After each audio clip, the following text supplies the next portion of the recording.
Luar biasa ya Pak Iwan ya. Mau motongnya susah, nggak dipotong.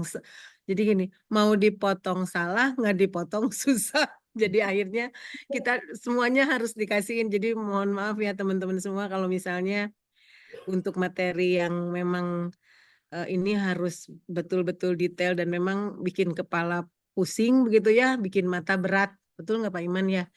Dan sebetulnya Betul, bikin apa namanya Pak Iman sampai berapa kali minum itu sebabnya ya karena banyak sekali yang harus dibacakan begitu. Baik, lepas dari sana Bapak Ibu sekalian kita harus terus kita selesai jam 4 ya Pak Iman ya? Atau jam 5? Selesainya jam? Pak Iman nggak ada itu masih di mute. Oh iya, punten Ibu, Sampai insya Allah jam sampai jam 4. 4 Nah, ya. tapi mungkin kalau misalkan memang Ibu ada satu dan lain hal atau ada penugasan dan sebagainya, mungkin nanti insya Allah saya melanjutkan gitu ya. Oke, Kalau ada pokoknya Pak arahan Iman atau ada bimbingan dari Ibu, mangga untuk iya, tempat nggak cari boleh materi. kemana-mana lah ya Pak Iman tandem di sini.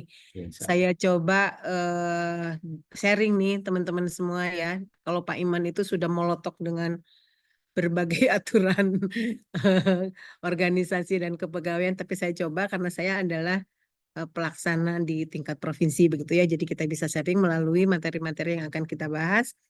Selanjutnya kita akan melihat unit pelaksana teknis ya atau disebut dengan UPT Balai Diklat KKB. Tadi Pak Iman sudah menyebutkan tentang Pusdiklat yang ada di tingkat apa namanya? Tingkat pusat BKKBN RI begitu ya. Nah, unit pelaksana teknis ini apa? Silakan slide. Nah, di bagian apa? UPT Balai Diklat ini tentu terkait erat dengan Pusdiklat di mana fungsi atau kedudukan dan tugas UPT Balai Diklat KKB ini adalah satu, nih teman-teman ya perlu diingat, bahwa UPT Balai Diklat Kependudukan dan KB adalah suatu unit pelaksana teknis yang berada di bawah dan bertanggung jawab kepada kepala pusat yang melaksanakan tugas dan fungsi di bidang pendidikan dan pelatihan yang tadi disebut dengan Pusdiklat ya. Jadi UPT itu bertanggung jawab langsung ke mana namanya ke Pusdiklat BKKBN RI. Kalau teman-teman tahu UPT Balai Diklat di Jawa Barat itu ada berapa? Ada yang tahu? 8. Bukan, Bu. 8. Di Jawa Barat. Kalau Jawa Barat ada 3, Bu. Nah, di Jawa Barat ada 3. 3. Ya, Ya, Bu Garut, Anissa, Bandung, sama Bogor. Bandung, Bogor, Desi. Garut. satu lagi Garut. Cirebon. Bandung, Ah, iya. Bandung masuk apa enggak UPT? Enggak. Oh iya, iya. Enggak. Jadi apa aja? Bogor, Garut, Cirebon ya. Jadi dulu mungkin enggak dulu ya. Mudah-mudahan nanti ke depan atau mungkin ada yang sudah pernah teman-teman berkunjung ke UPT Balai Diklat di mana?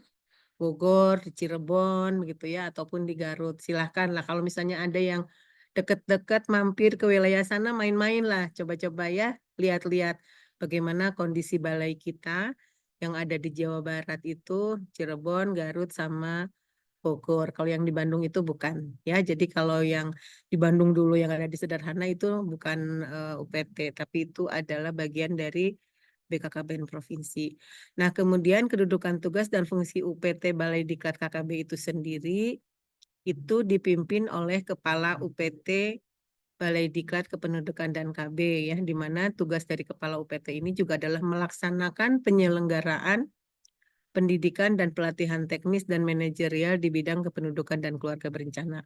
Nanti teman-teman bisa bertanya kepada Pak Iman, saya langsung ke Pak Iman aja ya. Kalau mau bertanya ini ke Pak Iman. Kalau misalnya ada UPT di Balai Diklat begitu ya, terus yang ada di provinsi yang disebut dengan apa namanya bidang atau bukan bidang ya, kalau sekarang kan tim ya, tim peningkatan tim pelatihan dan peningkatan kompetensi. Kaitannya apa dengan UPT? Padahal di sini disebutkan bahwa UPT Balai Diklat Kependudukan dan KB dipimpin oleh Kepala UPT ya, yang tugasnya adalah melaksanakan penyelenggaraan pendidikan dan pelatihan teknis dan manajerial di bidang kependudukan dan KB. Sementara saya di provinsi dengan nama tim pelatihan dan peningkatan kompetensi ini juga melakukan penyelenggaraan pendidikan dan pelatihan. Nah, apa bedanya? Ya, nanti itu bisa ditanyakan ke Pak Iman. Apa bedanya UPT dengan tim yang ada di BKKBN provinsi begitu ya? Nanti kita lihat. Bisa jadi bahan diskusi sebetulnya ya Pak Iman ya, biar kita tidak panjang baca.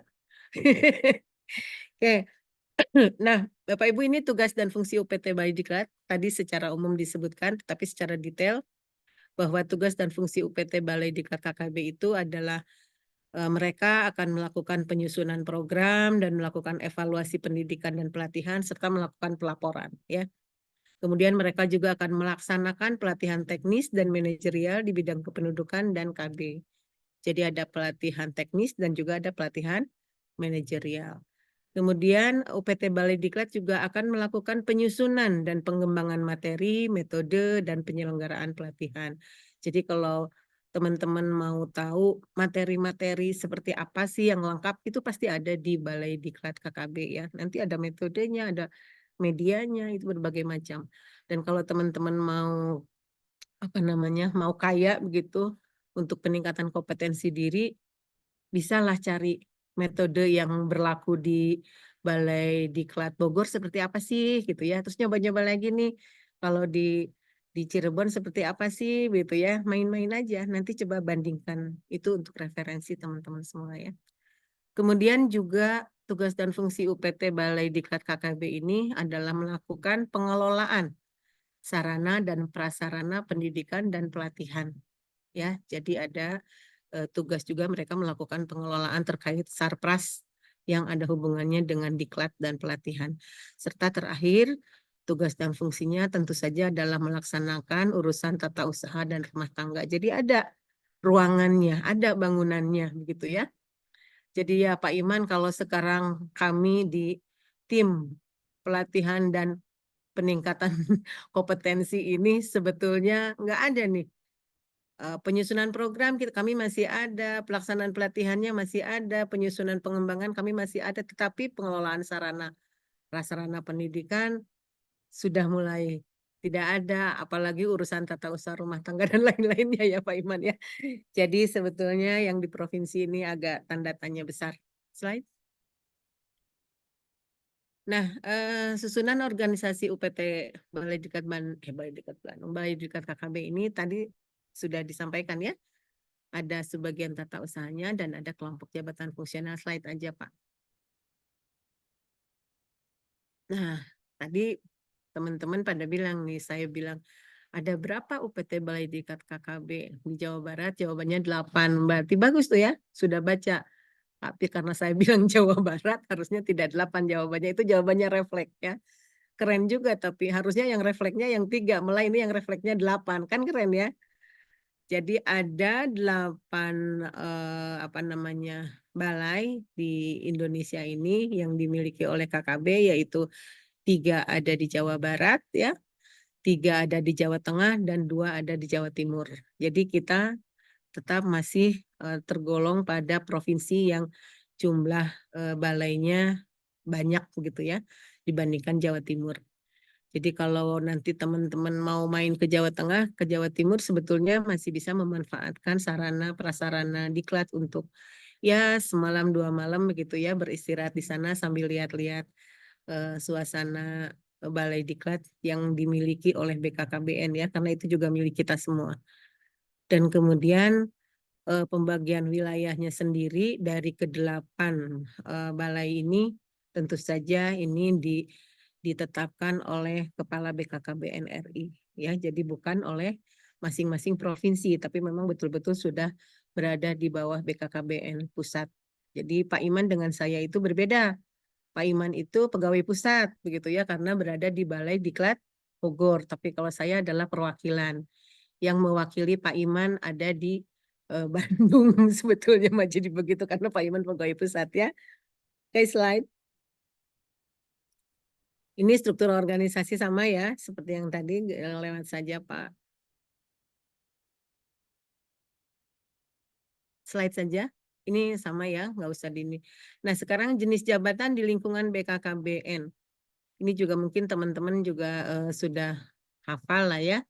Tapi mari kita gali lebih dalam. Pak Iman tadi juga sering sudah menyinggung sedikit tentang Undang-Undang Nomor 20 Tahun 2023 terkait aparatur sipil negara ini, bahwa jabatan ASN itu ada 2 kategori, ada yang disebut dengan jabatan manajerial, ada yang disebut dengan jabatan non manajerial. Mau ke toilet mangga, tong lami teuing nya, komo bobo di toilet mah. Yuk, monggo Bu Dita. Nah, jabatan manajerial ini adalah sekelompok jabatan yang memiliki fungsi memimpin unit organisasi dan memiliki pegawai yang berkedudukan langsung di bawahnya. Ya, jadi mereka punya pegawai, ya bukan bawahnya, jadi punya tim yang berada di bawah dia dan langsung bisa memberikan instruksi. Itu jabatan manajerial. Nah, jabatan manajerial ini terdiri dari apa? Itu ada jabatan pimpinan tinggi, ada jabatan administrator, dan ada jabatan pengawas. Jadi pejabat-pejabat inilah yang punya pegawai yang berkedudukan langsung di bawahnya yang membantu pencapaian organisasi. Jadi mereka ini punya staff gitu ya untuk jabatan manajerial ini. Nah, sedangkan jabatan non manajerial adalah sekelompok jabatan yang mengutamakan kompetensi yang bersifat teknis sesuai bidangnya dan tidak memiliki tanggung jawab langsung dalam mengelola dan mengawasi kinerja pegawai. Jadi sebetulnya jabatan non manajerial ini lebih mandiri. Karena apa? Karena dia mengutamakan kompetensi yang dimiliki oleh kita. Ini mungkin yang harus teman-teman fokus ya. Teman-teman kalau misalnya mau maju, mau berkembang, tingkatkan kemampuan teknisnya gitu ya. Tingkatkan kompetensinya sehingga bisa cepat naik gitu ya untuk mencapai suatu jabatan tertentu. Nah, di jabatan non manajerial ini ada yang disebut jabatan fungsional, ada yang disebut dengan jabatan pelaksana. Slide. Nah, jabatan pimpinan tinggi ya yang tadi ada bawahnya itu adalah jabatan pimpinan tinggi, merupakan sekelompok jabatan tinggi. Ini juga tadi perasaan sudah disampaikan sama Pak Iman ya. Ada pimpinan tinggi utama, ada pimpinan tinggi madya, ada pimpinan tinggi pratama. Tadi disebutkan Pak Iman kalau pimpinan tinggi madya itu setara dengan eselon berapa? Seingat teman-teman, jabatan pimpinan tinggi utama itu eselon berapa? Halo. Eselon 3, Bu. 3B ya tadi. Jabatan tinggi utama? Eselon berapa yo? Tuh Pak Iman senyum aja. 2, Bu. Eselon 2. Eselon 2, kalau tinggi utama 2, pimpinan tinggi media berapa? 3. Jabatan Ya. media eselon 1. Jabatan pimpinan tinggi pratama. Pak Iman betul nggak? Salah ya? Iya. Salah tuh. Berapa? Ada yang bisa jawab tiga-tiganya? Yang jabatan pimpinan tinggi madya eselon 1 ya, Bu. Nah, ya. Ini jabatan media eselon 1, jabatan pratama eselon 2. Eselon 2. Wah, oke. Yang tinggi utama ada nggak? Nggak tahu. Pak Iman, gimana menjelaskannya? Ya, jabatan pimpinan tinggi utama adalah pejabat pembina kepegawaian atau PPK ya. Yaitu kalau di BKKBN adalah kepala BKKBN. Nah, itu pimpinan tinggi utama. Kalau Tidak ada eselonnya ya, Pak ya? Ya. Gitu ya, karena pembina kalau di ini sebutnya apa, Pak? Kepala pembina utama ya? Ya, pejabat pimpinan tinggi utama. Jadi di sini tidak ada eselonnya, tetapi yang ada eselon itu di tinggi madya itu eselon 2, eselon 1, pimpinan tinggi pratama itu eselon 2 yang biasanya kita sebut dengan kepala ya. Begitu ya Pak Iman ya? Betul ya? Ya. Itu ya teman-teman. Jadi kalau ditanya kepala perwakilan BKKBN itu jabatan tinggi apa disebut dengan jabatan pimpinan tinggi pratama segolong dengan eselon berapa? Kaper BKKBN adalah jabatan pimpinan tinggi pratama, golongan eselonnya? 2. Nah, ya. Kalau jabatan pimpinan tinggi madya biasanya siapa aja? di struktur. Deputy. Apa? Deputy. Di eselon 1. Ada yang kenal nggak? Deputy. Deputi. Siapa yang dikenal deputinya? Pak Teguh. Pak Teguh.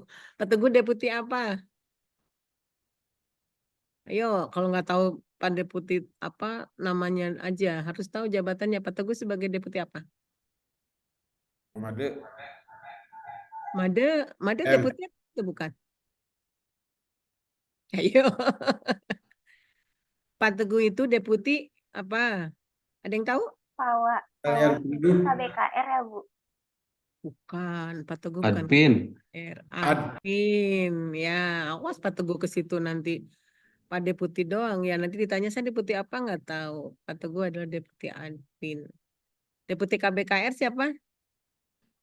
Pak Wahidin, Bu. Pak Wahidin. Wah, hebat Desi, kenal Pak Wahidin, Des?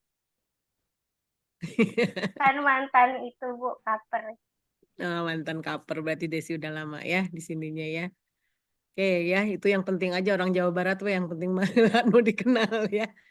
Kita doakan Pak Iman jadi sekretaris utama ya. Amin. Amin, amin. Amin. Ya, slide Pak.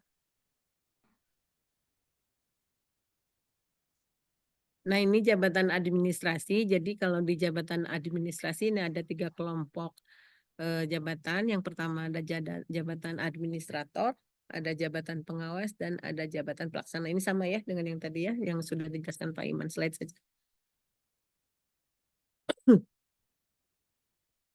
Nah, teman-teman sekarang itu mungkin teman-teman juga tahu bahwa di Provinsi Jawa Barat aja ya, kita bicara Jawa Barat, bahwa jabatan fungsional itu semakin banyak jumlahnya ya, karena untuk jabatan struktural hanya ada 2. Apa saja? Di tingkat provinsi jabatan strukturalnya ada 2 atau administratornya ada 2. Apa aja? Kepala perwakilan sama sekretaris, Bu. Kepala perwakilan atau kaper sama sekretaris. Jabatan fungsionalnya banyak ya. Tapi yang paling banyak yang melekat dengan BKKBN disebut dengan jabatan fungsional KKB ya, Kependudukan dan Keluarga Berencana. Nah, teman-teman, jabatan fungsional itu sendiri adalah suatu kelompok jabatan yang berisi fungsi dan tugasnya berkaitan dengan keahlian dan keterampilan tertentu. Jadi memang ini sudah mengarah pada profesionalisme ya. Pegawai yang mengisi jabatan tersebut diwajibkan memiliki keterampilan atau keahlian khusus menurut masing-masing kompetensinya. Makanya setiap kita mau naik keterampilan atau keahlian khusus tertentu begitu ya, itu selalu ada ujian kompetensinya. Karena memang kita harus teruji ya, baik itu kemampuan teknisnya, kemampuan manajerial, sosial kulturalnya juga ya, itu harus dilihat sampai level mana sehingga kita bisa mencapai suatu jabatan fungsional tertentu. Nah, slide saja.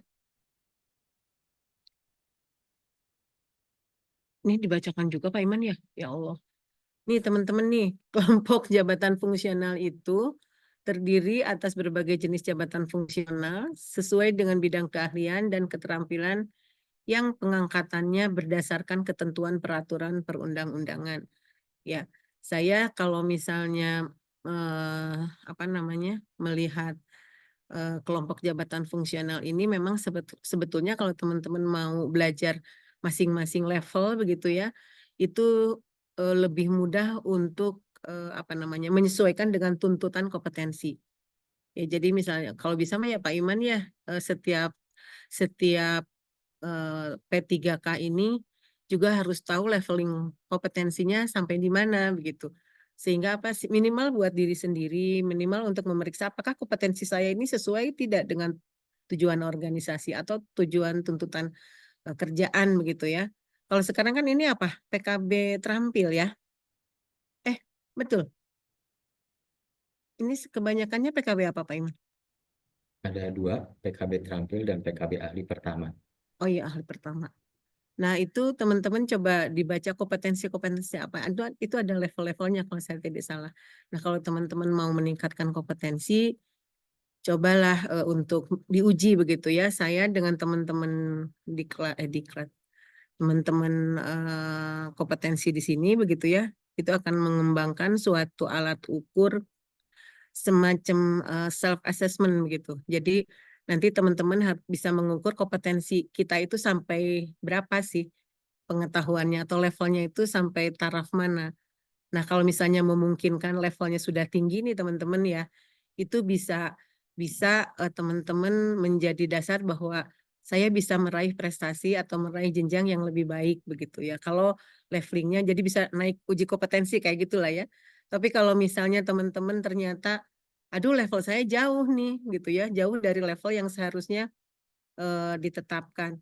Nah, teman-teman bisa mengikuti pelatihan atau mungkin bisa mengikuti pelatihan-pelatihan baik yang ada di diklat-diklat begitu ya, atau meminta kepada diklat untuk diadakan suatu pelatihan tertentu agar level kitanya naik begitu ya. Nanti bisa difasilitasi sama teman-teman diklat, barangkali nanti kita akan menyiapkan kalau rencananya Pak Iman kita ingin memetakan teman-teman P3K ini punya kompetensi level mana gitu. Nanti kalau misalnya kita sudah tahu nih, ternyata teman-teman ini level untuk menjadi PKB terampilnya itu masih jauh begitu. Padahal dia sudah terampil, ternyata kompetensinya tidak terpenuhi begitu. Artinya kan dia harus menutup kekurangannya itu ya dengan belajar.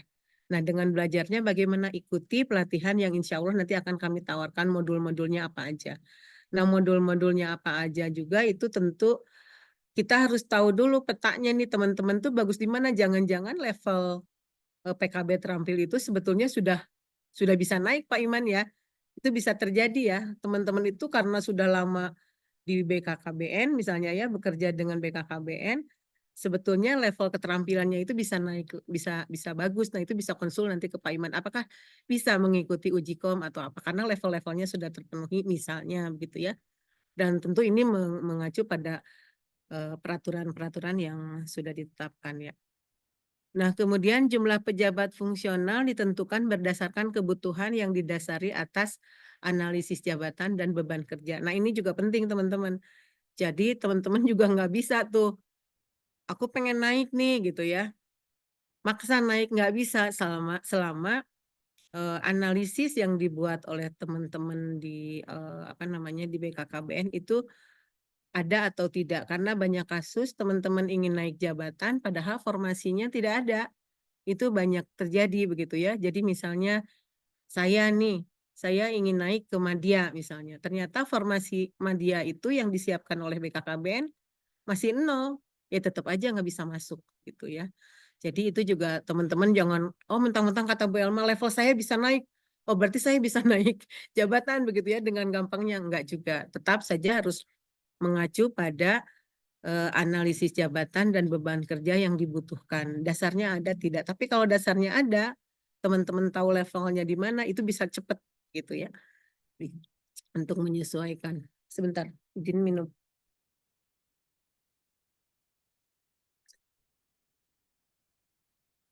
Saya lagi batuk, punten ya. Nah, yang ketiga, kelompok jabatan fungsional itu sendiri adalah merupakan jenis dan jenjang jabatan fungsional yang diatur sesuai dengan ketentuan peraturan perundang-undangan ya. Nah, ini tadi Pak Iman juga sudah menyampaikan. Jadi teman-teman tetap harus berpegang pada aturan-aturan yang sudah ditetapkan. Jumlah jabatan fungsional di BKKBN ada 23 jabatan. Nah, 23 ini ada di sini nggak Pak Iman? Rasanya saya tidak baca. Ada ya di materi? Tidak ada Ibu. Tidak ada. Bisa dicari di mana Pak? Nanti ada di dalam PPK BKKBN itu tentang jabatan fungsional yang ada di BKKBN apa saja. Jadi teman-teman bisa nyari di sana ya. 23 eh, jabatan fungsional di BKKBN itu apa saja? Kalau saya tahu sih cuma KKB, kemudian apa lagi Pak Iman? Perencanaan gitu ya, Ya. asesor. 23 banyak juga ya. Ya. Enggak, nanti kalau teman-teman mau, siapa tahu ada yang mau pindah gitu ya. Baik, slide. Slide saja, Pak. Oke.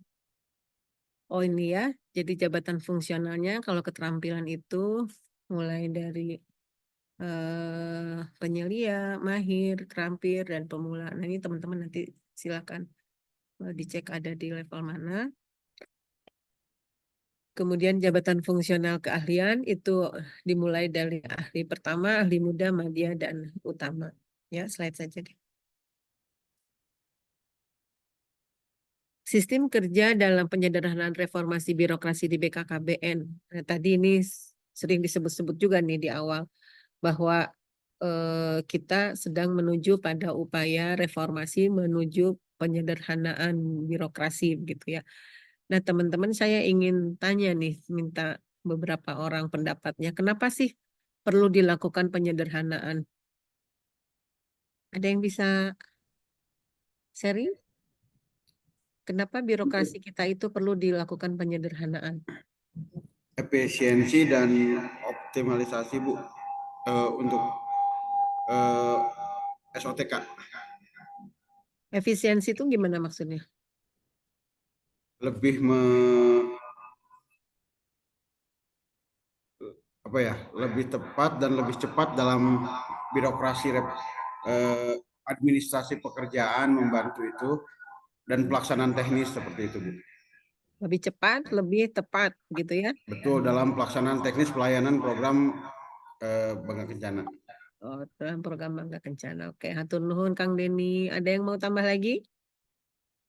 Kenapa sih perlu penyederhanaan? Tadi Kang Deni bilang katanya untuk meningkatkan efisiensi, efektivitas, gitu ya.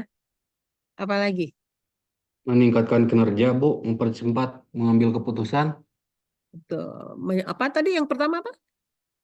Pengambil keputusan meningkatkan sama kinerja Bu, meningkatkan meningkatkan kinerja. kinerja. Oke, berarti lebih fokus ya. Iya, Oke, siap. Siapa Kang? Siapa barusan namanya? yoga Bu. Kang Yoga. Ya, nuhun Kang Yoga. Jadi tadi disampaikan untuk meningkatkan efisiensi, untuk meningkatkan kinerja dan apa tadi satu lagi? Saya nggak bawa buku ini. Mempercepat pengambilan keputusan. Mempercepat pengambilan keputusan. Keren ini ya. Oke, ada lagi yang mau tambah satu lagi?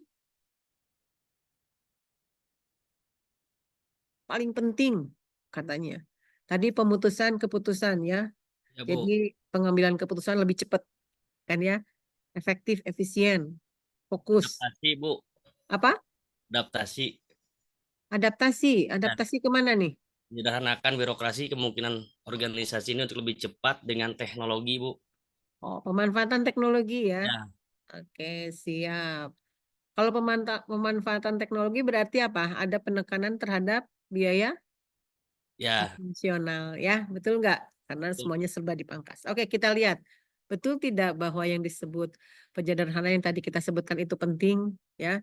Apakah di sistem kerja kita nih di birokrasi BKKBN kita sudah melakukan itu atau tidak? Nah ya, kita slide saja. Slide. Slide saja. Dasarnya ini ya, kalau teman-teman mau tahu kenapa sih kita harus dilakukan penyederhanaan gitu ya. Padahal BKKBN kalau kata saya sekarang malah ketika teman-teman naik menjadi pegawai pusat itu tambah banyak. Betul nggak? Katanya penyederhanaan. Tapi kita tambah banyak begitu orang-orangnya di lapangan ya. Semuanya sentral kembali lagi ke pusat. Kalau dulu malah nggak ada ya, tapi malah kita sekarang narik. Nah itu mungkin bahasan. Nah, tetapi dasarnya itu semua lembaga termasuk BKKBN itu harus mengikuti PAN RB. Jadi kita harus melakukan penyederhanaan. Bagaimana mekanismenya nanti akan kita lihat ya di slide berikutnya. Jadi ini dasar hukumnya teman-teman. Mau tidak mau BKKBN juga harus melakukan penyederhanaan birokrasi ya.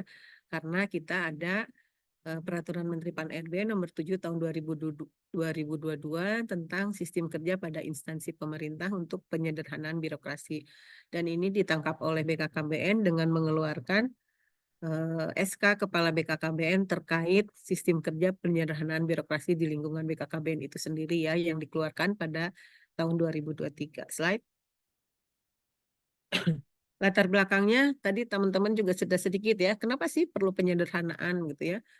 Pertama, mengurangi hambatan prosedural dalam pengambilan keputusan. Betul kan tadi ada ya, kita sudah bahas. Wah, ada yang keluar. Meningkatkan kolaborasi dan sinergi untuk mencapai target. Jadi profesional, lincah kita ya, efektif, efisien, tepat sasaran. Mendorong pemanfaatan teknologi informasi dan komunikasi dalam penyelenggaraan pemerintah atau SPBE ya. Ini juga tadi ini sehingga nanti akan berdampak kepada biaya operasional yang dikeluarkan oleh pemerintah. Dan yang terakhir latar belakangnya tentu saja adalah mengubah budaya struktural menjadi budaya inovatif. Mengubah budaya yang dulu harus nunggu instruksi begitu baru bergerak ya, sekarang lebih lincah begitu ya, lebih cepat. Lebih cepat dalam pengambilan keputusan. Karena kalau zaman dulu ya, seperti saya pertama masuk ke sini kan kalau mau apa-apa tunggu instruksi dari kasihnya. Setelah kasihnya nanya nanti kata kasihnya tunggu instruksi dari kabinnya begitu ya. Kabinnya juga nanti ketika ditanya tunggu instruksi dari kepala, kepalanya entah kemana lah. Kan itu jadi lama ya. Nah pemotongan seperti itu barangkali yang menjadi latar belakang. Slide. Nah ini teman-teman ya gambaran kenapa kita melakukan perubahan ya. Jadi kalau menurut Peraturan Presiden Nomor 18 Tahun 2020 tentang RPJMN 2020 sampai 2024 dalam reformasi birokrasi diamanatkan untuk melakukan penyederhanaan birokrasi yang tidak hanya menghapus struktur birokrasi dan mengalihkan pejabat administrasi menjadi pejabat fungsional saja, namun juga dilakukan melalui perubahan sistem kerja ya. Ini perubahannya kalau zaman dulu itu ada yang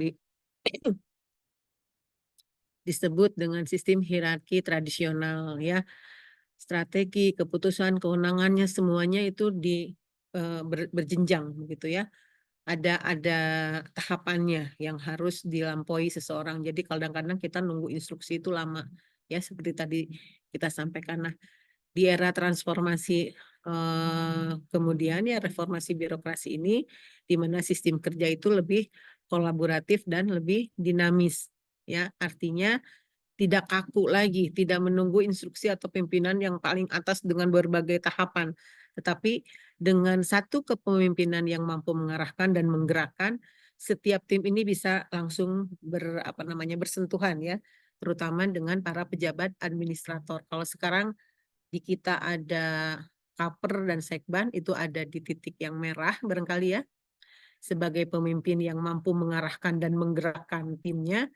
Nah, tenaga-tenaga fungsional ini ada di dalam beberapa kelompok ya, di mana kelompok-kelompok ini adalah kelompok-kelompok yang mampu melakukan perubahan cepat, dinamis dan juga memiliki sumber daya yang fleksibel ya.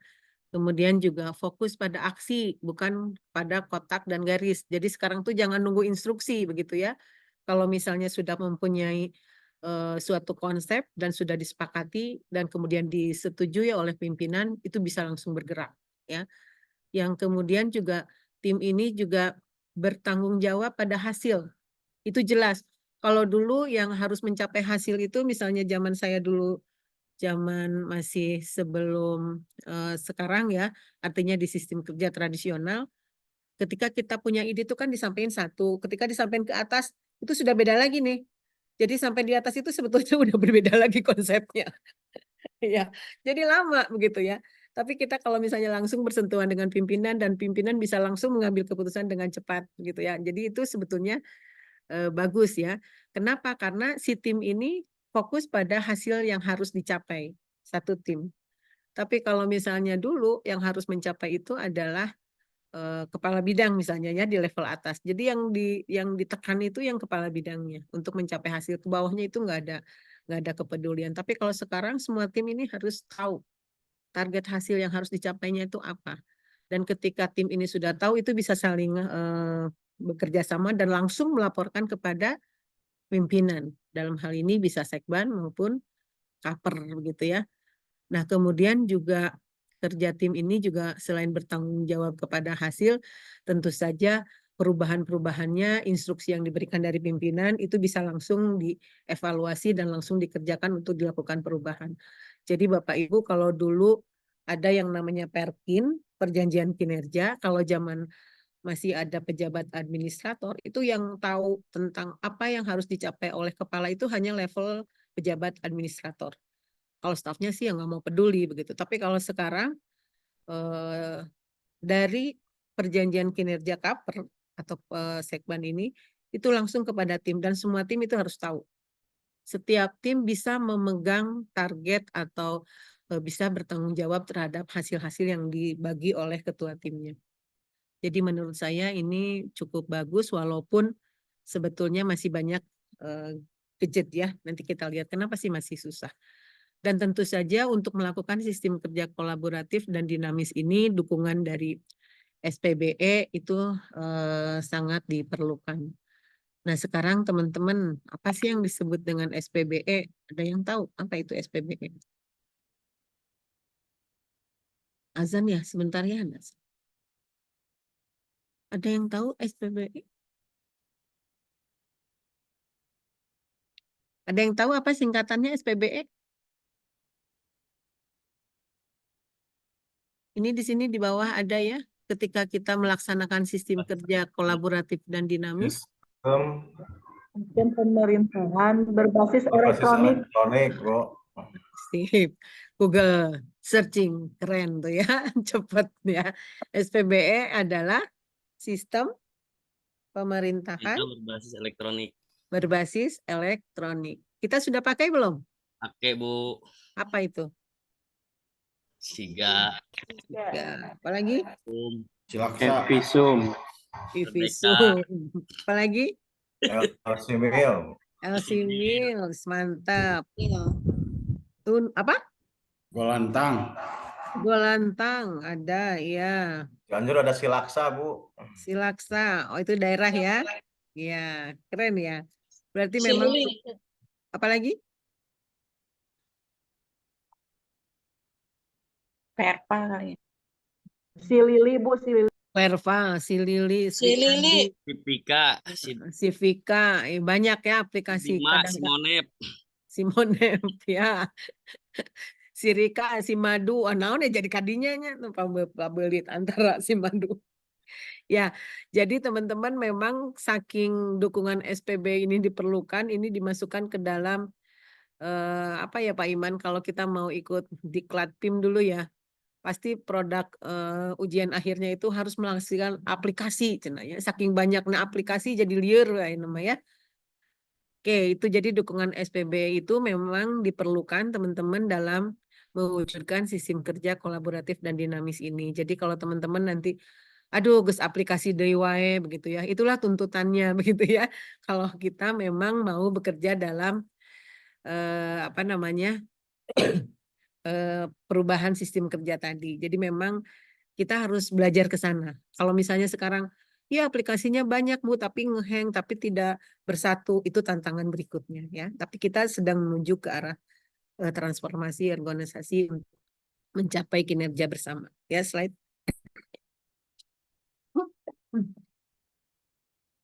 Aduh, saya batuk. Habis. Oke ya.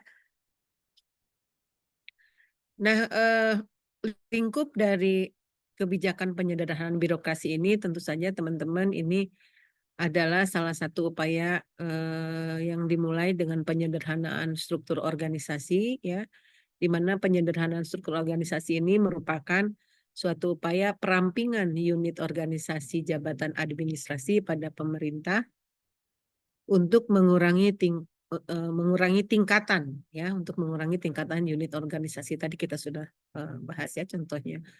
Kemudian yang kedua, lingkup kebijakan penyederhanaan birokrasi ini adalah penyetaraan jabatan. Di antaranya melakukan pengangkatan pejabat administrasi ke dalam jabatan fungsional melalui penyesuaian pada JF yang setara. Jadi sekarang juga di provinsi tidak ada itu yang namanya pejabat administrasi setingkat eselon 3 dan eselon 4. Itu sudah hilang ya. Kita semua sudah masuk ke dalam jabatan fungsional melalui penyesuaian pada JF yang setara. Jadi kalau teman-teman kedatangan teman-teman dari provinsi tidak ada lagi kabid, tidak ada lagi kasih. Ya, yang ada adalah kami pejabat fungsional semua. Ya. Jadi tong nyebat di Bukabid, sok jadi rarisi aya nama disebut Bukabid teh, da teu aya Bukabid teh gitu nya. Nah, terus kadang-kadang ibu ketua tim itu bukan jabatan gitu ya. Jadi jabatan kami ya penata KKB atau apa gitu ya. Jadi janganlah disebut ibu kabid lagi, biarlah bu meh gaya, da gaya teu aya tuh dina strukturna ge percuma nya Pak Iman nya disebutkeun bu kabid geus puguh teu aya ya. Terus ayeuna misalnya, aduh Bu Elma, ayeuna mah janten ketua tim, buka bintu teu aya mobil. Dan tidak ada peraturannya sekarang mau fungsional harus menggunakan kendaraan dinas. Wayahna itu juga ya, tong dikunaon-kunaon, saya sok jadi bingung, nah habet dikunaon-kunaon, dan memang tidak ada lagi kewenangannya ke sana. Jadi sekarang kita semua sama nih dengan teman-teman ini sama semuanya begitu ya, yang membedakan hanya mungkin jenjang kepangkatannya saja ya Pak Iman ya. Ya itu saja. Nah, kemudian lingkup kebijakan penyederhanaan birokrasi itu juga meliputi mekanisme kerja dan proses bisnisnya. Apa itu mekanisme kerja dan proses bisnisnya? Tentu ini mengacu pada Peraturan Presiden Nomor 95 Tahun 2018 tentang sistem pemerintahan berbasis elektronik ya. Yang tadi kita bahas, SPB ini tentu ditujukan untuk mewujudkan tata kelola pemerintahan yang bersih, efektif, transparan, dan akuntabel, serta pelayanan publik yang berkualitas dan terpercaya. Misalnya, untuk pelaksanaan TPK, Bapak Ibu tahu ya, TPK ya, semua ya, itu di Jawa Barat itu ada jumlahnya sebanyak 111.552 orang. Kebayang tidak kalau tidak ada SPB ini ya, kumaha carana eta nyatet data 111.000 sekian, atau misalnya teman-teman ngetik gitu nyawa ita iraha beresnya nya. Kebayang tidak kan begitu pentingnya aplikasi, begitu pentingnya tik begitu di dalam mekanisme kerja. Kalau zaman saya mah dulu meren kudu wah duka we eta mah yang ngetik teh salah begitunya pakai karbon oge salah. Wah, semakin banyak yang terbuang semakin biaya banyak. Tapi kalau sekarang dengan si peka begitu ya, teman-teman tinggal ngetik di masing-masing tempat, saya dapat data semua. Dan data itu bisa dipertanggungjawabkan. Ada fotonya, betul tidak? Kalau perlu ada videonya. Jadi kalau misalnya ngabohong zaman ayeuna mah hese. Jadi entong tanya ngebohong teh, komo kalau sampai terjadi perselingkuhan. Wah, nah jadi kan perselingkuhan. Masalahnya Pak Iman suka banyak dulu waktu di Jawa Barat ketika jadi kasih kepegawaian nih. Teman-teman PKB teh sok selingkuh wae tanya Pak Imannya. Jadi we tekerja, wah kasus perselingkuhannya banyak akibat terlalu transparan. Hese dibohongan dan hese ngabohong ya. Nah, teman-teman berikut lanjut ya ke kaca berikutnya bahwa lingkup kebijaksanaan penyederhanaan organisasi berikutnya adalah kita berorientasi pada hasil ya, berorientasi pada kompetensi, berorientasi pada profesionalisme, berorientasi pada kolaboratif ya. Tidak lagi jadi Superman, tetapi kita harus menjadi super tim ya. Kemudian kita juga harus berorientasi pada transparansi, jujur, dan juga akuntabel. Sepertinya kalau ini dilaksanakan, ini mempermudah semua gitu ya. Tidak ada yang akan menjadi dirugikan, tidak ada yang disembunyikan. Sepertinya ini kalau jalan gitu ya teman-teman, itu enak semuanya. Dan itu selesai. Tidak ada kepentingan apapun begitu ya. Insya Allah kalau orientasi pada hasil, kompetensi, profesionalisme, kolaboratif, transparansi, dan akuntabel ini dilaksanakan, itu kerjaan kita lebih cepat. Ya. Nah, ini harus dijadikan acuan dalam pengaturan alur pelaksanaan tugas kita sebagai pegawai aparatur sipil negara. Terutama nanti ada ASN berakhlak ya. Ke depan akan belajar apa itu ASN berakhlak. Ini sebetulnya bermula dari bahwa sebagai ASN orientasi kita selalu pada hasil sesuai dengan target capaian kinerja kita, kompetensi harus ditingkatkan, profesionalisme harus ditegakkan, kolaborasi harus dijalankan, transparansi dan akuntabel tentu menjadi pegangan hidup kita sebagai ASN. Insya Allah bismillah ya kalau semuanya begitu itu udah jadi deh ASN berakhlak gitu ya. Slide. Ya ini sama aja sih kalau kata saya slide saja Pak, ini sudah jam 4. Nanti kita nggak bisa ngobrol ya. Penyesuaian sistem kerja. Ya, di dalam perubahan ini tentu kita juga akan melakukan beberapa penyesuaian sistem kerja di mana tujuannya adalah mewujudkan proses kerja yang efektif dan efisien, begitu ya, memastikan pencapaian tujuan strategi dan kinerja organisasi, mengoptimalkan pemanfaatan SDM, dan juga mengoptimalkan pemanfaatan TIK, ya, teknologi informasi. Slide. Konsep sistem kerja atau mekanisme kerja kita adalah proses. Jadi yang disebut mekanisme kerja itu adalah proses dan cara kerja organisasi yang menggambarkan alur pelaksanaan tugas pegawai aparatur sipil negara dalam instansi pemerintahan yang dilakukan dalam suatu sistem dengan mengedepankan kompetensi, keahlian, dan atau keterampilan. Setiap unit organisasi terdiri dari 2 level struktur dan tim kerja yang terdiri dari kelompok jabatan fungsional dan pelaksana. Sudah ya tadi ya? Jadi 2 level struktur, kepala dan perwakilan seperti yang tadi ya. Ini sama deh kayaknya. Tim kerja terdiri dari 1 jenis atau lebih jabatan fungsional atau pelaksana yang dapat berasal dari lintas unit organisasi atau jika dibutuhkan dapat berasal dari lintas instansi pemerintah. Jadi sekarang seperti di dalam proses pengadaan barang jasa, kalau misalnya di BKKBN itu tidak ada yang bisa menjadi pejabat pengadaan, tim kerjanya kita bisa minjam dari lintas instansi pemerintah. Tapi kalau misalnya ada kesempatan untuk menjadi ahli barjas ya jangan dilewat ya. Masa kita nggak punya begitu ya. Tapi kalau tidak ada ya terpaksa itu kita bisa lintas. Artinya apa? Itu tidak menjadi suatu hambatan karena kita sekarang bisa lintas instansi gitu ya. Jadi kalau teman-teman mau kerja cepat, sekarang mah susah gitu ya. Karena kalau Anda tidak mau, tidak bisa begitu ya, tidak mampu, ya sudah Anda akan ditinggal. Kenapa? Karena kita sekarang sistemnya terbuka. Terbuka dan aksesnya pendek begitu ya. Bisa langsung. Kalau dulu kan birokrasi itu bisa jadi lama, tapi kalau sekarang ketika Anda tidak kompeten, ketika Anda tidak mampu memiliki inovasi, begitu kreativitas, itu bisa ditinggal. Pimpinan dikejar target begitu ya, dikejar dengan capaian-capaian, sementara kalau teman-teman lama begitu ketika dikasih timeline tidak mampu mencapai, itu bisa terjadi sesuatu yang menyebabkan kerugian pada kita. Jadi teman-teman nih sebagai P3K dengan perubahan-perubahan ini harus mampu mengikuti begitu ya. Jangan diam. Ya, jangan diam apalagi sampai mogok gitu ya. Enggak, tetapi kita harus terus berusaha meningkatkan kompetensi sehingga target-target itu bisa dicapai dan kita bisa menjadi orang yang kompeten sehingga setiap pimpinan membutuhkan kita bisa masuk ke dalam tim. Karena kalau sekarang itu sistemnya kalau pimpinan ngelihat ini kayaknya macet nih satu tim gitu ya. Ini nggak bergerak, tinggalin itu, ambil yang bisa bergerak. Karena kalau dia istilahnya nganggo gulung anu herese gitu ya, bikin macet nggak bisa begitu. Ini yang macet sih nama kita disingkirkan heula ken we lah, dikumpulkan ke bagian Pak Iman dilakukan pembinaan begitu ya.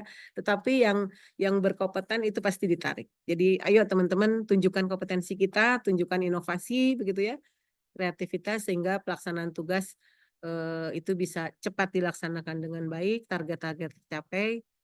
Tidak seperti besok deh kalau ada Pak Sekbat berbicara ada tuntutan-tuntutan yang harus dicapai teman-teman dan tidak tercapai itu menjadi PR sampai-sampai Pak Kepala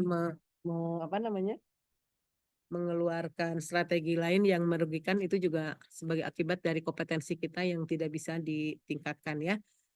Jadi tolong. Nah, mekanisme kerja berarti kita selain bisa lintas pemerintah begitu ya. Nah, terakhir pelaksanaan tugas yang dilaksanakan dalam bentuk tim kerja dapat dipimpin oleh ketua tim. Jadi tim kerja bisa mengangkat ketua tim. Jadi sebetulnya ketua tim ini hanya untuk mempermudah mekanisme tim saja sehingga dibutuhkan satu ketua untuk mengatur jalannya tim kerja ya. Jadi bukan jabatan. Slide. Ini slide saja. Pembagian peran. Ini kayaknya dibaca saja. Jadi intinya di pembagian peran dalam squad tim ini ada organisasi, ada level 2 adalah pejabat administrator begitu ya, dan ada pelaksana kegiatan. Nah, pelaksana kegiatan ini yang terdiri dari ketua tim, anggota tim ya. Nanti teman-teman bisa baca deh. Ya Pak Iman ya, kayaknya nggak keburu nih. Slide saja.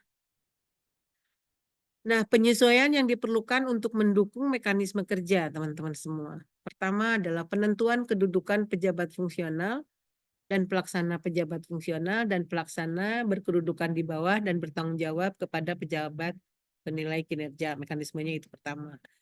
Penugasan pejabat fungsional dan pelaksana dapat ditugaskan secara individu atau tim kerja untuk membantu pelaksanaan tugas pimpinan unit organisasi. Nah, jadi nggak aneh nih teman-teman kalau misalnya saya masuk dalam satu tim kerja, tiba-tiba saya dibutuhkan di tim kerja lain. Itu bisa-bisa saja. Jadi satu orang itu bisa masuk ke dalam beberapa tim kerja kalau kita punya kompetensi.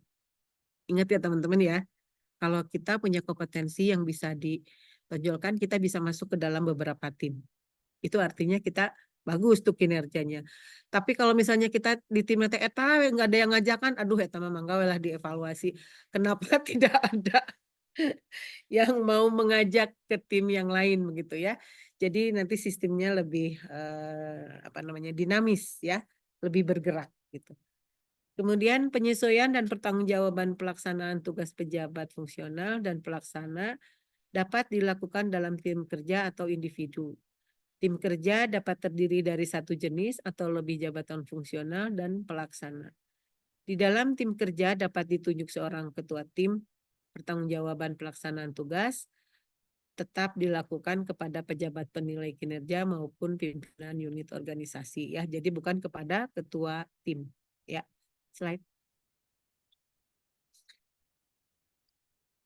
Penerapan mekanisme kerja di BKKBN ini teman-teman ya, hasil Monef ya, sistem kerja tahun 2023 katanya dari Kepka BKKBN nomor 297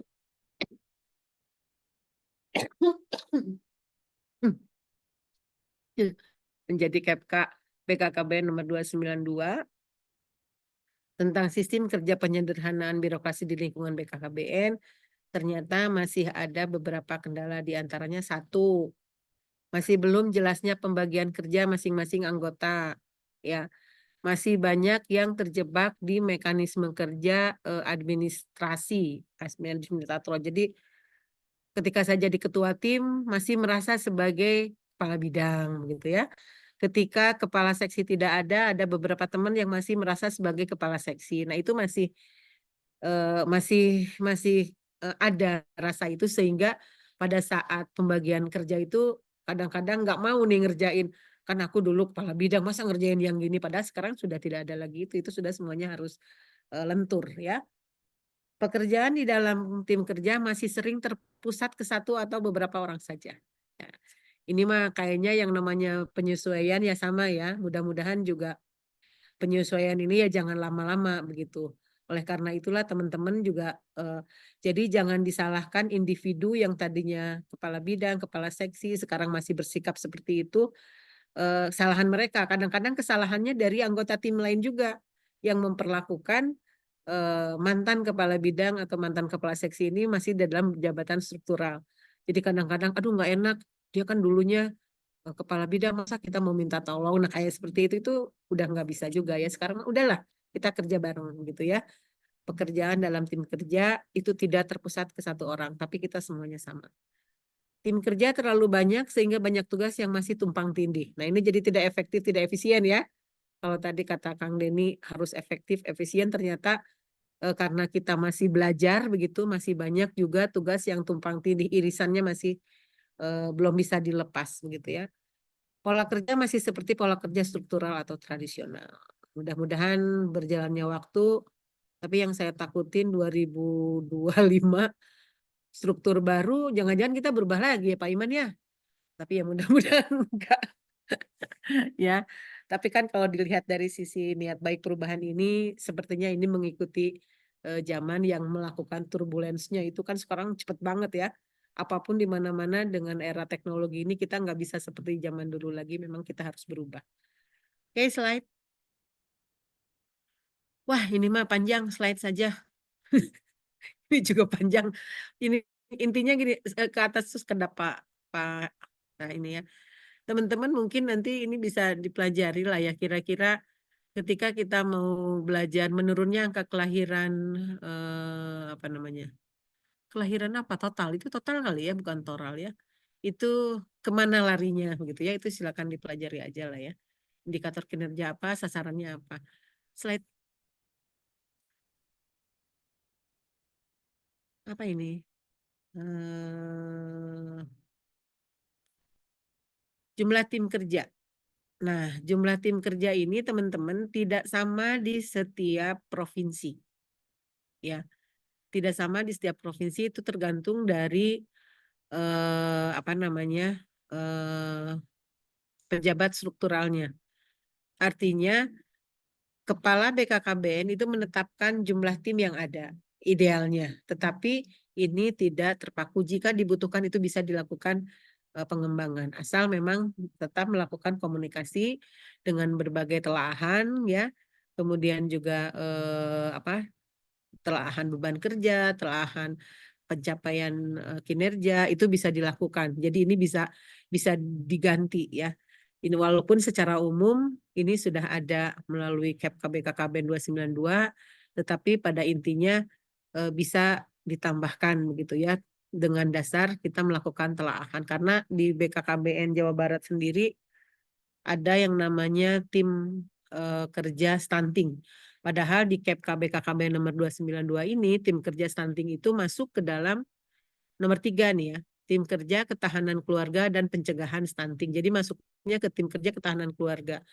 Tapi karena beban yang berat untuk pencapaian kinerja, itu kami melakukan telahan dan melaporkan kepada Kepala BKKBN RI untuk dilakukan pemecahan.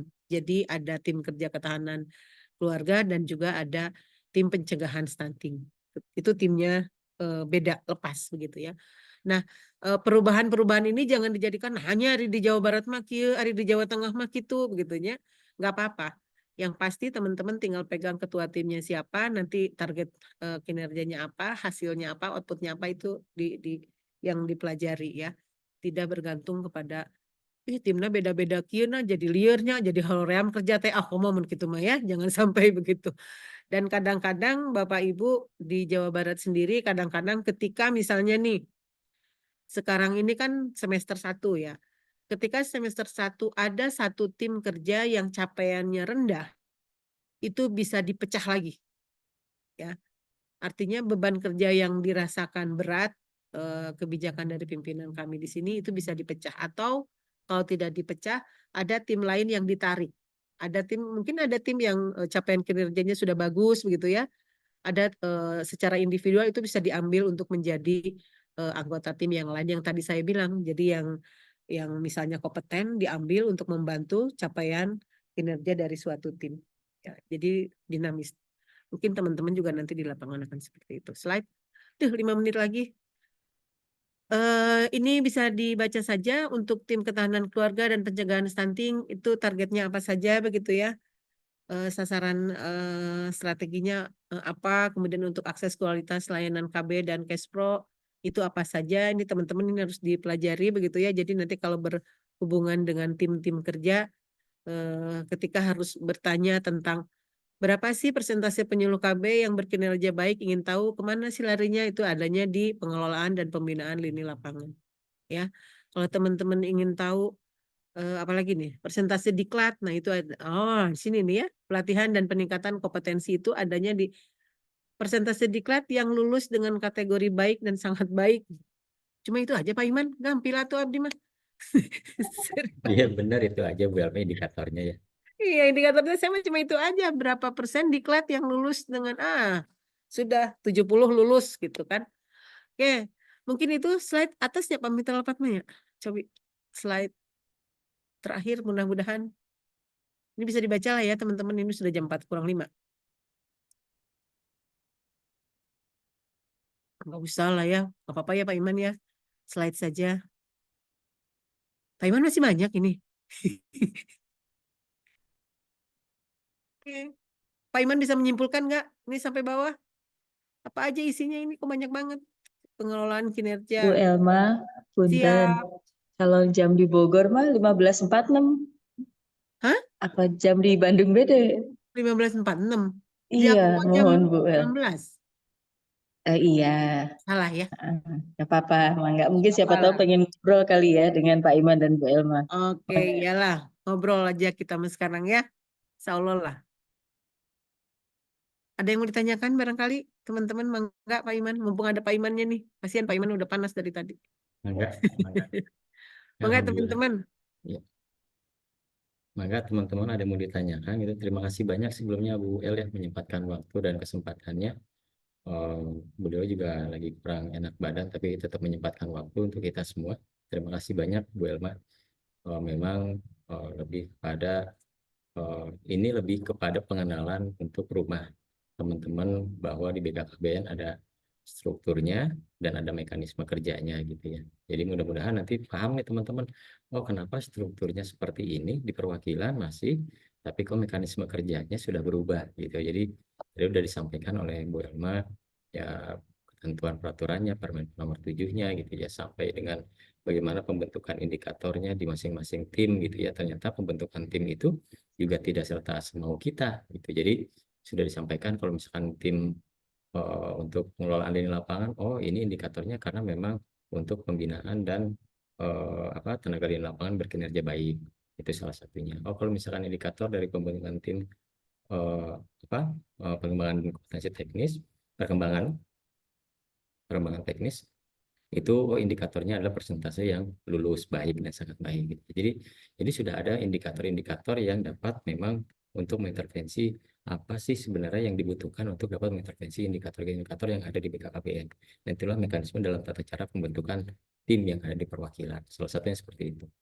Nah, seperti tadi disampaikan juga izin yang disampaikan Bel betul tadi ya, ketika memang kita mau bikin tim itu tidak serta-merta kita bikin, tapi ada telaahnya dulu. Begitu ada telaahnya, oh ada yang diintervensinya, ada indikator kinerjanya, ada sasaran kerjanya, ada indikator kinerjanya, intervensi, baru kita bikin usulan tim kerja barunya. Jadi, nah alhamdulillah di BKKBN mengusulkan ada 3 tim gitu. Jadi tim kerja umum pelayanan publik, terus tadi disampaikan oleh Bu Elma, tim kerja pencegahan stunting, dan satu lagi ada tim kerja tata kelola dan distribusi alkon. Gitu ya. Jadi ada 14 tim yang ada di perwakilan BKKBN Provinsi Jawa Barat. Nah, ini posisinya adalah setiap tim ini minimal gitu ya. Jadi teman-teman sudah tahu rumahnya. Kalau misalkan terkait, saya mau bertanya terkait misalkan terkait kepegawaian. Nah, nanti berarti datanya ke tim kerja hukum dan kepegawaian. Berarti ke Pak Prio gitu ya. Oh, saya mau terkait nanya pencegahan stunting nih misalkan. Gimana terkait stunting? Oh, tanya kepada tim kerja pencegahan stunting kemudian gitu ya. Oh, saya butuh misalkan ada di kabupaten kota di tingkat Vaskes, ternyata ketersediaan alkoholnya terbatas. Udah mulai habis nih dan sebagai di sananya, maka teman-teman silakan nanti konfirmasi kepada tim kerja tata kelola dan distribusi alkohol gitu ya. Jadi masing-masing sudah ada perannya. Jadi teman-teman minimal tahu tim di Provinsi Jawa Barat itu ada berapa tim, teman-teman tahu goalsnya mana tim yang mau dituju terhadap permasalahan yang ada teman-teman alami di lapangan. Mungkin seperti itu ya, jadi lebih komprehensif. Nah, selain itu, izin menyampaikan sedikit, Bu El, mumpung masih ada waktu gitu ya. Jadi saya izin. Mangga Pak. Ya. Iya ternyata ini jam di sini yang cepat. Ya Oh, izin. Ya, siap. sebentar. Jadi tadi kalau kita bicara tentang mekanismenya ada di dalam Permenpan nomor 7. Nah, terkait pertanggungjawabannya ada di Permenpan nomor 6 gitu ya. Jadi pejabat fungsional pelaksana berperan sebagai anggota tim. Kalau dia sebagai anggota tim, dia melaporkan tugasnya kepada ketua tim. Itu mekanisme kerjanya. Nah, kalau pejabat fungsional dan pelaksana berperan sebagai ketua tim, maka dia melaporkan pelaksanaan tugas tim kepada pimpinan unit organisasi secara berkala. Jadi posisinya, oh kalau yang melaporkan tuh ketua timnya. Tapi kalau anggota tim ya berperannya adalah melaporkan hasil kinerjanya kepada ketua tim. Nah, secara mekanismenya adalah pengelolaan kinerjanya, mulai dari perencanaan kinerja yang meliputi penetapan dan klasifikasi ekspektasi. Jadi saat ini kan bukan hanya sesuai dengan ruang lingkup pekerjaan ya. Nanti kita bicara dalam hal jabatan ruang lingkup pekerjaan. Tapi ada ekspektasi pimpinan gitu. pimpinan ekspektasinya inginnya seperti apa. Nah, itu salah satu memang yang harus kita penuhi dalam perencanaan kinerja. Terus nanti pelaksanaan pemantauannya, meliputi penilaian kinerjanya, terkait evaluasi kinerja pegawai seperti apa, tindak lanjut hasil evaluasi kinerjanya, sampai terakhir nanti pemberian penghargaan dan sanksi gitu ya. Bahkan kemarin ada yang mengkonfirmasi terkait masalah sanksi misalkan seperti itu. Nah, dasarnya dari mana? Ini sebenarnya tertuang di dalam Permenpan nomor 6. Jadi dalam Permenpan nomor 6 itu sebenarnya terkait untuk pengelolaan kinerja pegawai ada pembahasannya. Di situ di dalam pasal 27-nya tertuang juga bahwa evaluasi kinerja dapat dilakukan secara evaluasi per bulan atau tribulan. Nah, ketika dievaluasi hasil kinerjanya, maka dapat diberikan penghargaan ataupun sanksi. Nah, mekanisme pemberian sanksinya itu berdasarkan hasil evaluasi daripada kinerjanya yang telah dievaluasi tadi gitu ya. Nah, bentuk sanksinya yaitu kebijakan dari pejabat penilai kinerja. Jadi itu sebenarnya yang dilakukan pada saat pemberian penghargaan dan sanksi. Jadi sesuai dengan ketentuan perundang-undangan. Nah, sama misalkan kayak ada yang bertanya, Pak, kok posisinya kenapa kita kalau misalkan hasil capaian siganya itu belum tercapai, nah itu ada sanksinya gitu ya. Ya karena memang mekanismenya adalah bentuk evaluasi kinerjanya teman-teman itu adalah dievaluasi melalui laporan siga. Dan itu ada tuh dalam surat edaran Deputi Admin yang nomor 048 bila tidak salah tanggal 18 Januari 2024. Semua bentuk kegiatan PKB itu wajib masuk dalam pelaporan siga. Nah, laporan siga itulah yang menjadi dasar ketika memang untuk dapat dilakukan evaluasi terhadap kinerja teman-teman gitu sebenarnya. Jadi itulah kenapa ada mekanisme mungkin ya di Jawa Barat mekanismenya ada yang hijau, ada yang biru, ada yang merah gitu ya. Nah, itulah dasarnya dari surat edaran itu dan ketentuannya mengambil ketentuan paling tingginya yaitu ketentuan tentang pengelolaan kinerja pegawai tertuang di dalam Permenpan nomor 6 tahun 2022. Gitu ya teman-teman. Jadi secara mekanismenya sudah komprehensif, sudah tahu rumahnya, sudah tahu bangunannya, sudah tahu ruang-ruangnya apa saja, ada berapa kedeputian, ada berapa bidang, dan ada berapa tim kerja di Provinsi Jawa Barat, sampai mekanisme kerja yang berlangsung di Jawa Barat seperti apa, sampai pertanggungjawaban dan pengelolaan kinerja kita terkait untuk penghargaan dan sanksinya apabila memang kita tidak tercapai untuk target kinerjanya. Mungkin itu secara komprehensif yang dapat kami sampaikan. Mungkin ada tambahan dari Bu Elma, atau mungkin nanti ada yang mau dipertanyakan, mangga waktu dan tempatnya dipersilakan. Itu saja mungkin. Terima kasih. Baik, terima kasih Pak Iman dan Bu Elma. Ini luar biasa ya Bapak Ibu ya, langsung dari pakarnya. Dan Bapak Ibu bisa, masih ada waktu ini ya, sekitar 6 menit. Untuk Bapak Ibu bisa silakan bertanya, resen, supaya tidak penasaran ya. Kayak tadi Bu Eka kan bagus ya, klarifikasi apakah UPT yang disajikan ini sama dengan UPT yang ada di kecamatan. Nah, hal-hal seperti itu ya Bapak Ibu ya, karena memang begitu ya Pak Iman dan Bu Elma ya. Saya dulu juga awalnya masuk PNS juga nggak tahu apa itu bedanya eselon, apa bedanya dengan pangkat golongan gitu ya. Dan itu mangga mumpung masih ada pakarnya nih, silahkan. Yuk, mari Bapak Ibu.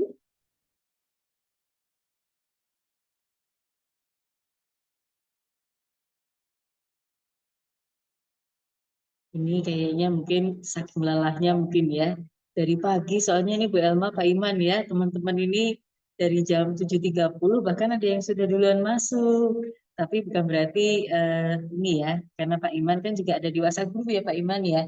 Di angkatan 2, Bu Elma juga ini selalu matau.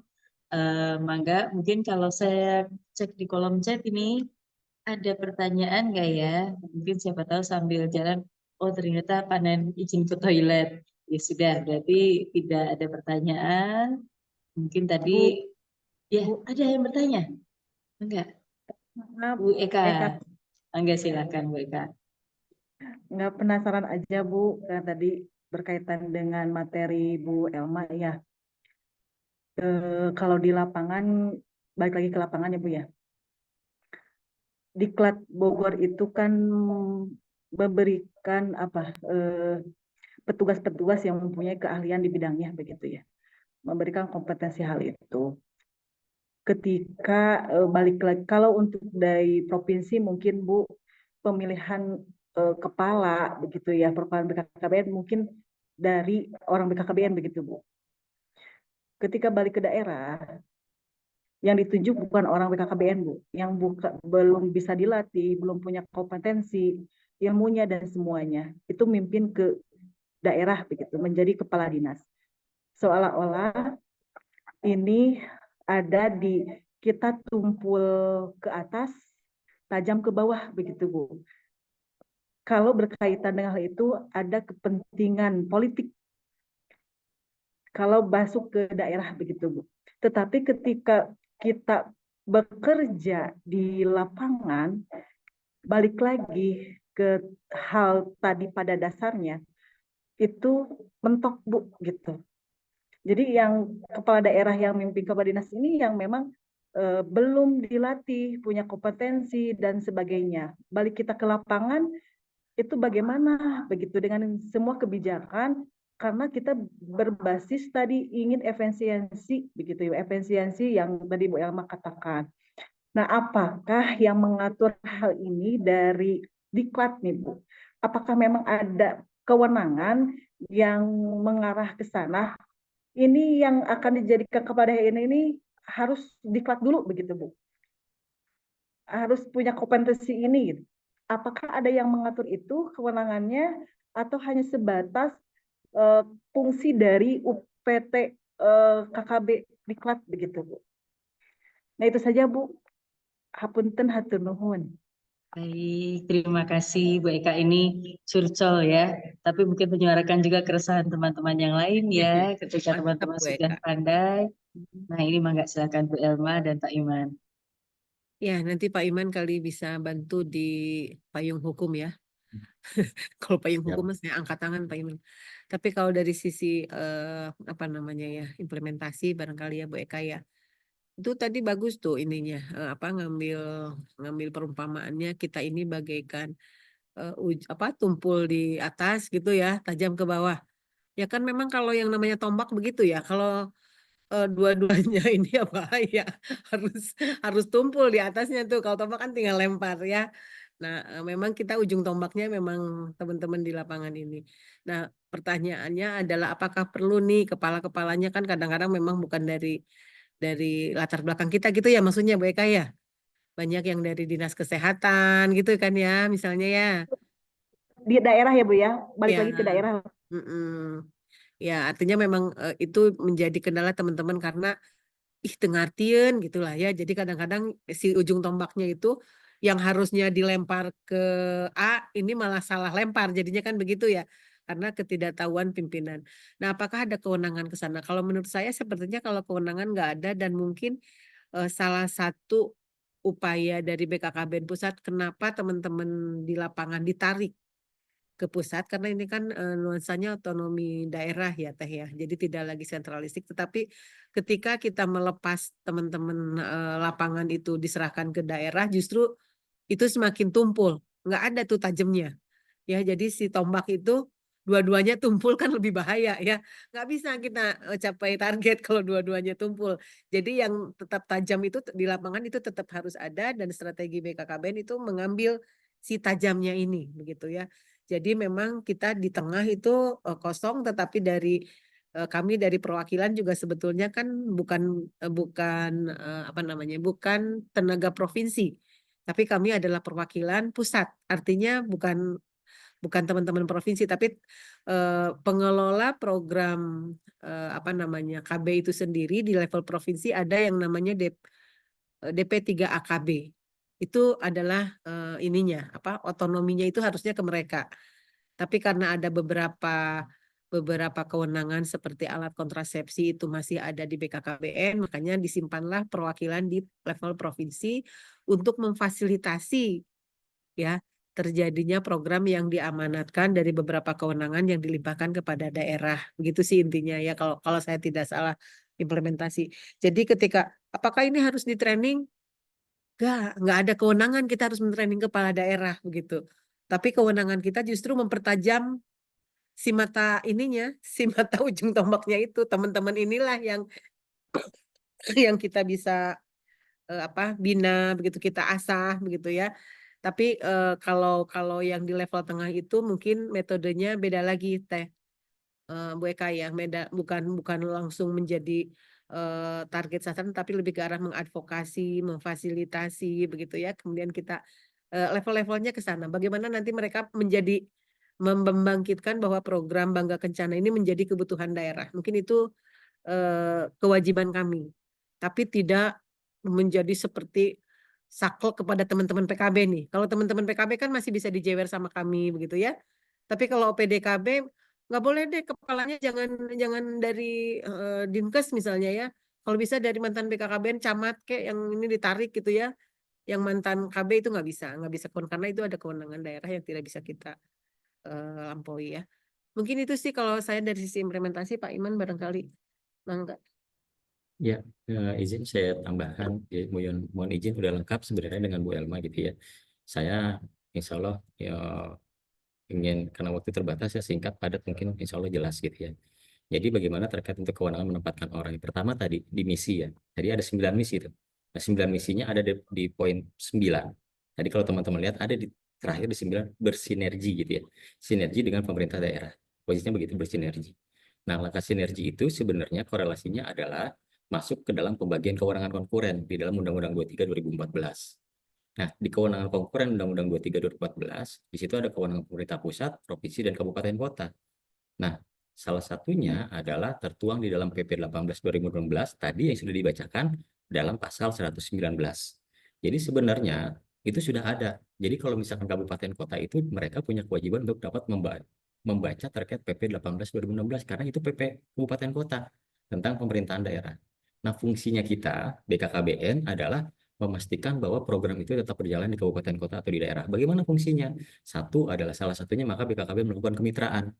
Itu mitra. Nah, mitranya adalah salah satu bentuknya adalah kita melakukan advokasi. Apa itu bentuk kemitraan dan advokasinya yang dilakukan? Contoh misalkan di Jawa Barat itu bikin adanya namanya nota kesepahaman. Nah, nota kesepahaman itu ingin penyamaan persepsi. Jadi kalau terkait orangnya siapa yang ditunjuk oleh kabupaten kota, pemerintah kabupaten kota, kewenangannya ada di masing-masing pejabat pembina kepegawaiannya gitu ya. Pejabat pembina kepegawaian itu kalau di kabupaten bupati, kalau di kota itu wali kota gitu ya. Kalau di provinsi itu gubernur, itu pejabat pembina kepegawaiannya itu kewenangan dia secara orangnya. Tapi secara programnya kita ingin memasukkan program itu kepada orangnya, mengintervensi terkait kebutuhan kita yang ada terkait program BKKBN itu melakukan apa? Melakukan kemitraan tadi, melalui advokasi, maka ada nota kesepahaman. Jadi di Jawa Barat itu biasanya ada nota kesepahaman tuh. Jadi siapapun orangnya tidak masalah. Yang penting dia tahu fungsi tujuannya, programnya adalah untuk mencapai target di dalam nota kesepahaman itu.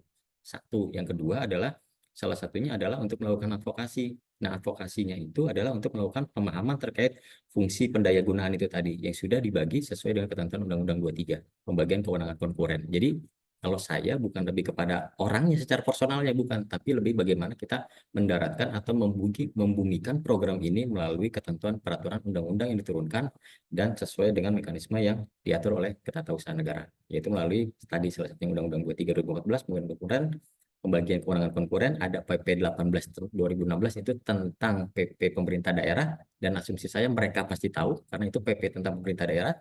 Kewenangannya ada di dalam pasal 119, asumsi saya itu pasti tahu, hanya tinggal kita bagaimana mengingatkan dan itu memasukkan atau mengingatkan kembali ketika memang ada pertemuan untuk membuat sebuah nota kesepahaman. Mungkin itu ya, makasih banyak.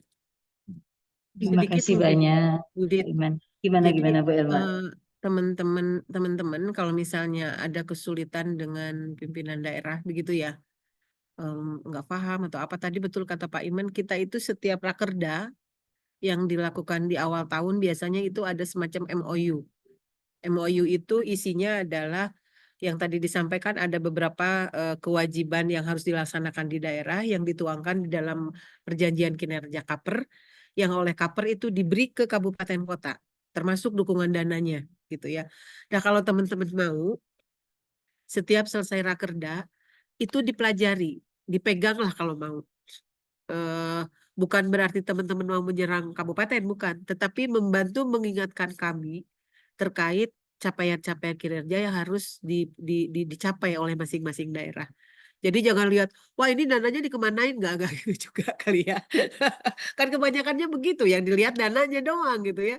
Jangan dilihat dananya, yang harus dilihat itu capaian kinerja yang menjadi amanahnya itu, ini sudah jalan seberapa lama. Kemudian kan kita selalu ada evaluasi tiap bulan. Nah, evaluasi tiap bulan itu yang harus menjadi pegangan teman-teman. Apakah sudah tercapai atau tidak? Kalau tidak, itu tanggung jawab teman-teman tuh. Tanggung jawabnya apa? Kan kami tidak punya kemampuan mengingatkan, ya, memfasilitasi.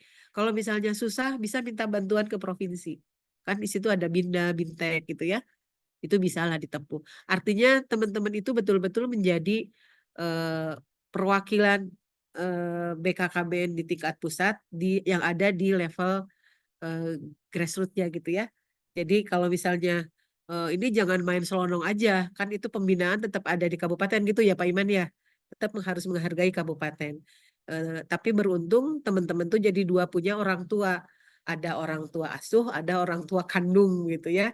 Yang mengasuhnya itu di kabupaten, orang tua kandungnya ada di BKKBN pusat maupun provinsi. Jadi jangan, beruntunglah yang dua ini dimanfaatin gitu loh, jangan disuruh bertengkar gitu ya. Kadang-kadang disuruh jadi berkonflik, dilaporinnya yang nggak enak ke provinsi begitu ya, ini serapannya ada dipotong sini. Ya itu mah bagian pimpinan ya, yang penting kita mah fokus kepada capaian hasil. Itu aja sih Pak Iman. Nuhun. Bu Dita, hasil rakerda dipegang ya. Baik, Bu Elma, luar biasa Laporan ya. bulanan. Ini apa namanya, kalau diterusin jadi makin seru nih ya, Ya. karena memang betul ya, itulah realitanya. Dan tadi pesan dari Bu Elma betul, apa yang menjadi rakerda kan sebenarnya bagian dari koordinasi bersama ya Bu Elma ya Pak Iman ya, dalam menyamakan langkah dan tentunya untuk sama-sama sebenarnya rasa sayangnya BKKBN Jawa Barat ini kepada teman-teman penyuluh KB ya di lapangan. Kalau tadi kata Bu Elma, ujung tombak. Nah, ini menjadikan bersama ya, kalau kita tahu tadi ya, bagaimana dasar hukum, kemudian kita tahu alur bagaimana berpikirnya, apa dasarnya, Jangan hakikatnya. salah Dan, masuk rumah ya. nah, benar banget. Itu Salah jangan masuk sampai. rumah, salah nerapin mekanisme, ya itu bahaya itu ya. Betul. Nah, itu. Jadi akhirnya jadi sia-sia ya Bu Elma ya, udah Iya, Pak baper Iman salah udah lagi. capek tuh bacain Nah, benar. segalanya ya, Ya, rumah-rumah baik, dan siap. aturan. Kayaknya besok makin seru nih Bu Elma, karena sore ini sayangnya waktunya sudah habis. Nah, Bapak Ibu izin mengingatkan kembali ya, untuk hari ini, karena pemateri kita ini Bu Elma dan Pak Iman adalah pemateri terakhir. Bapak Ibu mau istirahat nggak? Enggak, ayo luar Oh biasa enggak, ya oh ya Allah, jam 12 Allah, banget mau. Pak Iman. Masya Allah, Masya Semangat Allah. sekali. Tapi tetap saja harus jam 4 Iya. bubarnya deh. Padahal Dan mah Bu enggak Elma juga biar ya. bisa istirahat ya, karena Bu Elma biar bisa minum obat batuk. Iya, Bu Elma terima kasih banyak, Pak Iman terima kasih ya. Semoga sehat selalu. Mangga mungkin ada closing statement dari Pak Iman atau Bu Elma? Mangga. Closing ya kan besok ketemu lagi ya. Iya Closingnya sih. ya, Pak kalau Iman saya sih mau ya ini, sesuai, Assalamualaikum. ya sesuai semangat aja ya. Sehat, semangat luar biasa. Ya, sehat, semangat luar biasa. Iya benar, itu yang terpenting ya. Sehat, jiwa dan raga, semangat selalu ya. Dan tentunya luar biasa karena sampai sore hari ini pukul 16.09 Bapak Ibu sudah menjalani sesi pertama, di hari pertama maksud kami.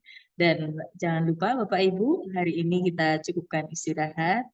Dan kemudian kerjakan ya untuk tugas review, karena besok Bapak Ibu tentunya ada summary, ada review yang diharapkan segera diupload. Kalau yang reviewnya berarti nanti baru dipaparkan ya untuk kelompoknya.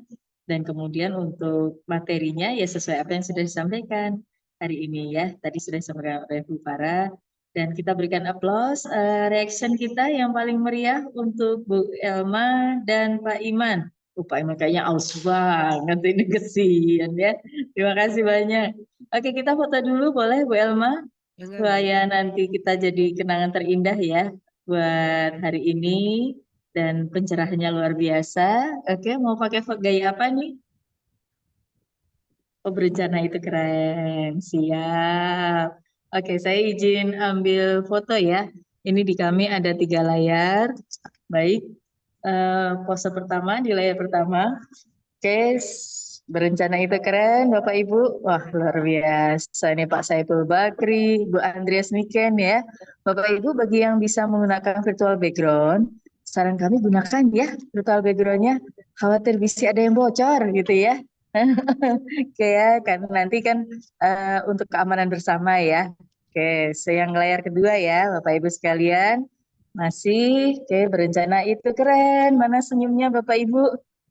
Wah, luar biasa Bu Mutia Lestari nih ya dari Cianjur. Masya Allah, Masya Allah. Oke, baik. Yang satu lagi ya, Bapak Ibu tahan. Masih ya, kita Bu Uswatun. Wah, kayaknya sudah lelah ya. Jangan menyerah Bu. Satu layar lagi. Oke, baik. Terima kasih banyak Bapak Ibu sekalian. Luar biasa Ya. sesi kita hari ini. Kita aplaus untuk Bapak Ibu semua. Dan mohon maaf lahir batin ya, ketika kami mungkin ada kekurangan dalam fasilitasi ataupun ada hal yang kurang berkenan di hati Bapak Ibu. Tentunya ada, kalau ada baiknya dari Allah Subhanahu wa Ta'ala, dan kalau ada kurangnya itu dari kami, saya pribadi terus ya, sebagai individu yang banyak khilaf dan salah. Terima kasih Pak Iman dan Bu Elma. Mangga mungkin Bu Farah ada yang disampaikan untuk pengumuman terakhir. Pengumuman di hari ini ya. Nuhun Mangga Bu silakan Bu Rita, Farah. nuhun Pak Ya, Iman, nuhun Bu Elma. Mangga. Sudayana. Terima kasih banyak Bu Assalamualaikum. Elma, terima kasih banyak Ya. teman-teman. Makasih Bu Dita. Jadi masih berusaha untuk membantu ibu semua jangan lupa bahwa ibu spesialkan juga tadi masih ada tugas untuk mengerjakan resume di hari pertama ya. Jadi materinya kita sampaikan ini. Dan besok untuk pembagian itu saya share. Nanti saya juga share di grup ya. Putus-putus. Kayaknya suara Bu putus-putus ya. Farah memang putus-putus ya. Itu ya, Saya pikir tadi cuma di saya.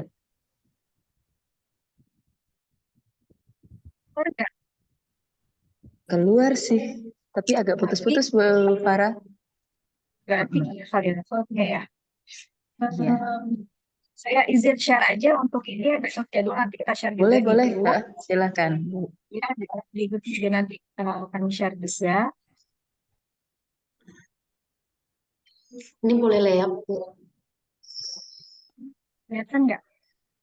Nampak Kelihatan ya? sudah. Untuk besok ya jadwal review ya Bu Farah ya. Betul. Besok pada untuk jadwal review di hari pertama, peserta dari Kabupaten Bekasi dari urut 1 sampai 12 masuk ke kelompok 1, kelompok 2 dari nomor urut 13 sampai 24 ya.